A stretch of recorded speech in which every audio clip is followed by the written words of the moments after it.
राधे राधे। जय श्री कृष्ण। जय एकादशी माँ। आज कमदा एकादशी है। पाप मोचनी एकादशी व्रत कथा को सुनकर युधिष्ठिर जी ने कृष्ण जी से एक बार फिर प्रार्थना की कि हे प्रभु, आप मुझे कमदा एकादशी के विषय में जरा विस्तार से बताइए कि इस व्रत को किस प्रकार से किया जाता है।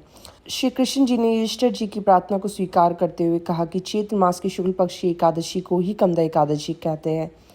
इस विषय में एक प्राचीन कथा चली आ रही है, पहले आप उसे सुने। कमदा एकादशी के विषय में ऐसा प्रश्न अयोध्या नरेश सागर पाल ने वशिष्ठ जी से पूछा था कि मुझे कमदा एकादशी के विषय में लाभ बताइए। तो वशिष्ठ जी ने उन्हें उत्तर दिया, हे राजन, चैत्र मास की शुक्ल पक्ष की एकादशी का नाम ही कमदा एकादशी है। इसका व्रत से मनुष्य के सारे पाप नष्ट हो जाते हैं। जिस घर में संतान नहीं, उस घर में संतान हो जाती है। कमदा एकादशी व्रत करने वालों को सीधा स्वर्ग में स्थान प्राप्त होता है। हर संकट में प्रभु स्वयं उनकी रक्षा करते हैं। कमदा एकादशी व्रत कथा। विशाल देश में चतुर सिंह नाम का एक राजा था। अनेकों अप्सराएं, गंधर्व, किन्नर आदि वास करते थे। उस शहर में राम प्रसाद तथा लक्ष्मी नाम के नर नारी अत्यंत वैभवशाली घर में निवास करते थे। वह दोनों जीवन का पूरा आनंद लेते थे। एक बार राजा चतुर सिंह बाजार से गुजर रहा था तो वहां पर राम प्रसाद कोई उल्टा सीधा गाना गा रहा था। राजा को उस गाने को सुनकर अपना अपमान समझा और क्रोध में आकर उसने उसे श्राप दे दिया, जा तू अगले जन्म में राक्षस बनेगा, कच्चे मांस के टुकड़े खाकर पेट भरा करेगा। रामदास गंधर्व उसी श्राप के कारण उसी समय राक्षस बन गया। राक्षस रूप धारण करते ही उसे चारों ओर से घृणा में देखा गया। कहाँ एक राक्षस और कहाँ गंधर्व। इस बात को सोच सोचकर उसका मन अधिक दुखी होने लगा। वह बेचारा इसी दुख के कारण घर भी नहीं गया। उसकी पत्नी अपने पति की प्रतीक्षा में बैठी रही।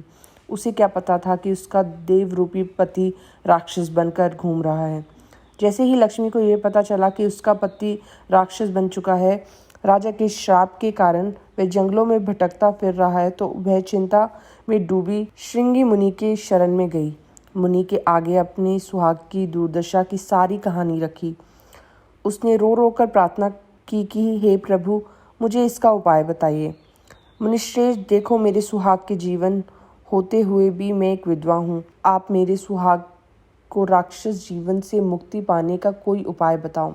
श्रृंगी मुनि ने कहा, देखो बेटी, तुम चैत्र मास की शुक्ल पक्ष की एकादशी को, जिसे कमदा एकादशी कहते हैं, उस एकादशी का व्रत करो और उसी दिन श्री नारायण जी की उपासना करके 11 ब्राह्मणों को भोजन खिलाकर अपनी श्रद्धा अनुसार दान दो।